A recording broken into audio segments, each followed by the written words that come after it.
अस्सलामुअलैकुम नाजरीन and welcome to my YouTube channel सितारों की दुनिया। नाजरीन, आज मैं आपको बताने जा रहा हूँ मशहूर कव्वाल अमजद फरीद साबरी के बारे में। अमजद फरीद साबरी 23 दिसंबर 1976 को कराची के इलाके लियाकताबाद में पैदा हुए। अमजद फरीद साबरी समेत 5 भाई और 6 बहनें हैं।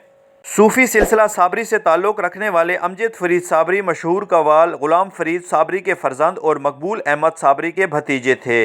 इससे अंदाज़ा लगाया जा सकता है कि उनकी परवरिश उन लोगों के हाथों में हुई जो फ़न कव्वाली में बहुत ज़्यादा महारत रखते थे।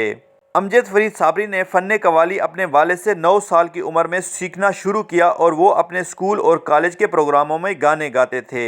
1988 में 12 साल की उम्र में अमजद फरीद साबरी ने पहली बार स्टेज पर फ़न का मुजाहिरा किया। वो अपने वालिद के साथ कव्वाली की महफ़िलों में शिरकत के लिए मुल्की और गैर मुल्की दौरों पर जाते थे। अमजद फरीद साबरी चार्टर्ड अकाउंटेंट बनने के लिए ऑस्ट्रेलिया गए। वहाँ 2 सेमेस्टर दिए ही थे कि 1994 में उनके वालिद इंतकाल कर गए, जिसकी वजह से उन्हें अपनी तालीम अधूरी छोड़कर पाकिस्तान आना पड़ा। 1996 में उन्होंने अपने कैरियर का आगाज़ किया।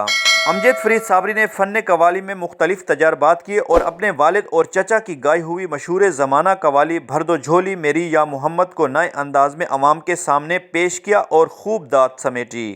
उनकी कव्वालियाँ नौजवान तबका भी बहुत शौक़ से सुनता है। वो मॉर्निंग शो और रमज़ान ट्रांसमिशन के बहुत मकबूल कव्वाल थे। अमजद फरीद साबरी सूफ़ी कव्वाल होने के साथ साथ नौत ख्वां और गुलकार भी थे। वो क्लासिकल और फिल्मी गीत भी गाते थे। उन्होंने पठान घराने में अपनी पसंद से शादी की।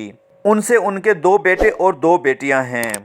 अमजद फरीद साबरी को कव्वाली विरसे में मिली और उन्होंने अपने वालिद की विरासत कव्वाली को बामे अरूज तक पहुंचाया। उन्होंने कव्वाली के फ़न में अपनी सलाहियतों को इस अंदाज में मनवाया कि मिसाल नहीं मिलती। अमजद फरीद साबरी ने न सिर्फ पाकिस्तान में कव्वालियों को जला बख्शी बल्कि लंदन, अमेरिका और हिंदुस्तान समेत दुनिया भर के 17 ममालिक में अपनी आवाज़ का जादू जगाया।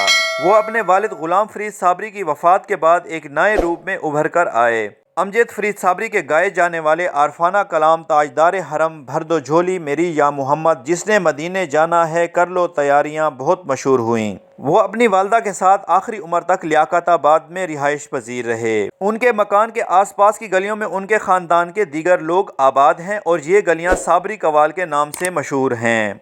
अमजद साबरी ने इन्हीं गलियों में ज़िंदगी गुजार दी। शोहरत मिलने के बावजूद उन्होंने पोश इलाके में रहना पसंद ना किया। वो एक सीधे सादे और खुश मिजाज इंसान थे।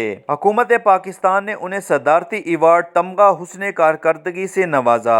अमजद फरीद साबरी अपनी रिहाइशगाह लियाकताबाद 10 नंबर से 16 रमज़ानुल मुबारक 22 जून 2016 को रमज़ान ट्रांसमिशन में शिरकत के लिए जा रहे थे। उनकी गाड़ी पुल से गुजर रही थी कि मोटरसाइकिल सवारों ने उनकी गाड़ी पर फायरिंग कर दी। गाड़ी में सवार अमजद फरीद साबरी और उनके साथ 3 अफराद शदीद जख्मी हो गए, जिनको फौरी तौर पर अब्बासी शहीद अस्पताल में मुंतकिल किया गया।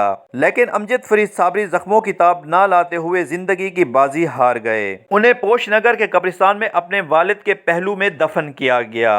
अमजद फरीद साबरी की वफात के बाद 2018 में उस वक्त के सदर ममलिकत ममनून हुसैन ने उन्हें पाकिस्तान के तीसरे सबसे बड़े एजाज सितारा इम्तियाज से नवाजा। अमजद फरीद साबरी की आवाज़ को हमेशा के लिए खामोश तो कर दिया गया, लेकिन वो आज भी अपने चाहने वालों के दिलों में जिंदा और जावेद हैं। आखिर में आपसे गुजारिश है कि हमारे चैनल को सब्सक्राइब करें और बेल आइकन का बटन दबा दें ताकि हमारी हर नए आने वाली वीडियो आप तक पहुंच सके। इसके साथ ही अगले प्रोग्राम तक कामरान खान को इजाज़त दीजिए। अल्लाह हाफिज़।